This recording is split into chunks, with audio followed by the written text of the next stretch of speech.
Shalom, kali ini kita akan melanjutkan pembelajaran kita dengan tema mengatasi hambatan bersyukur. Ternyata bersyukur juga memiliki hambatan-hambatannya. Ketika kita hendak bersyukur, ternyata kita juga mengalami kesulitan karena ada hambatan yang membuat kita susah untuk bersyukur. Lantas, apa saja hambatan untuk bersyukur di kalangan kehidupan anak-anak Tuhan? Pertama, keras kepala. Ketika kita dihadapkan untuk bersyukur, kita dinasihati oleh orang tua, kita dinasihati oleh guru, kita dinasihati oleh pendeta kita, teman kita, atau siapapun itu. Terkadang kita tidak mau mendengar nasihat mereka, justru kita akan melawan mereka dan dengan dalih-dalih atau dengan alasan-alasan yang akhirnya kita tidak menerima nasihat-nasihat itu. Sehingga kita akhirnya tidak bersyukur karena keras kepala. Kedua, iri hati. Seberapa sering kita, Pak Nathan ataupun anak-anak semua iri hati dengan pencapaian teman-temanmu yang pencapaiannya lebih baik daripada kamu. Contoh, si A mendapatkan peringkat 1, sedangkan kamu mendapatkan peringkat 2. Kamu iri karena temanmu si A mendapat peringkat 1. Kamu tidak terima. Kamu akhirnya tidak suka dengan temanmu yang mendapat peringkat 1. Atau kamu iri dengan seseorang yang mungkin kehidupan keluarganya baik, harmonis, sedangkan kehidupan keluargamu tidak baik. Kamu akhirnya iri. Dan kamu tidak bisa menerima keadaan keluargamu yang tidak seperti keluarga dari teman-temanmu. Dengan begitu kamu tidak bersyukur dengan kehidupan keluargamu sendiri. Jadi iri hati merupakan hambatan kita untuk bersyukur. Selanjutnya rendah diri. Kita sudah membahas tentang arti rendah diri.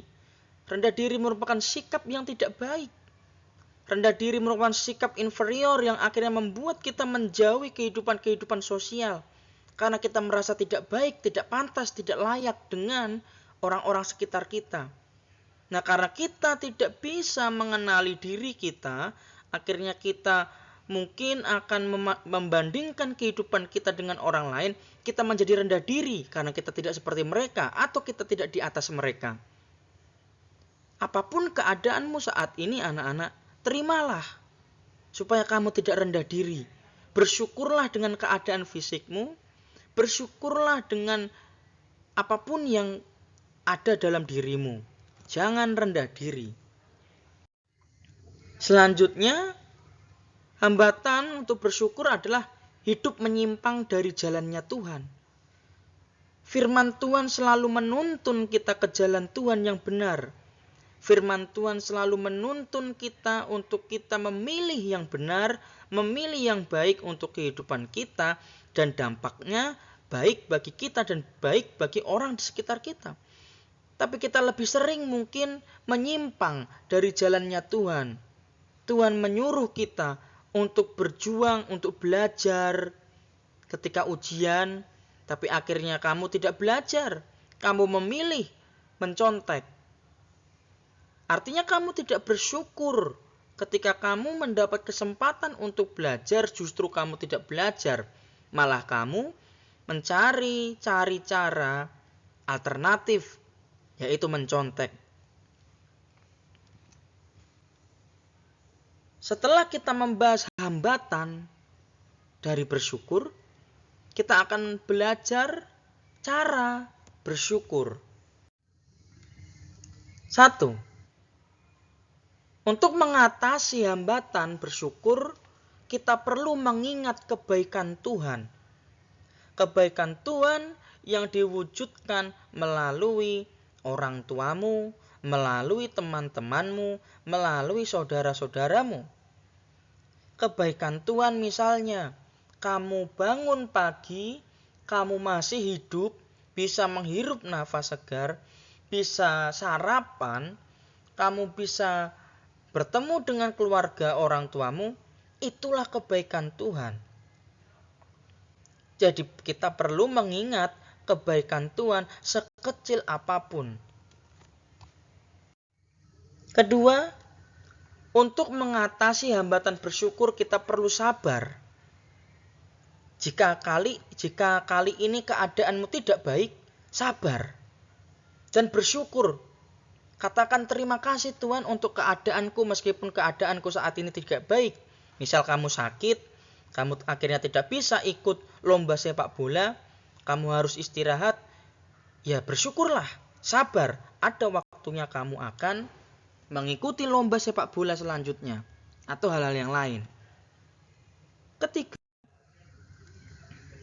kita perlu berharap kepada Allah, bukan berharap kepada manusia. Jika kita berharap kepada manusia, kita akan dikecewakan.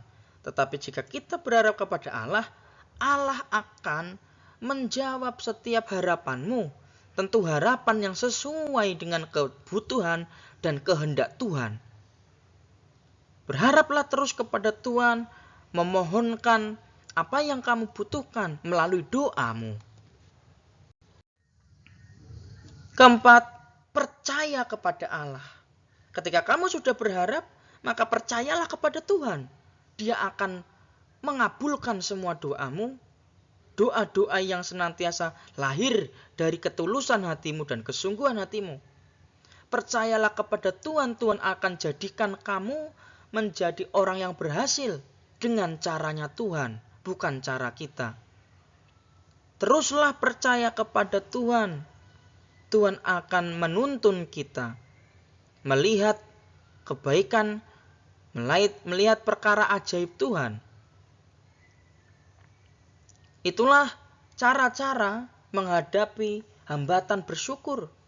Mari kita terapkan dalam kehidupan kita sehari-hari, sehingga apapun yang terjadi di dalam kehidupan kita, kita terus bersyukur.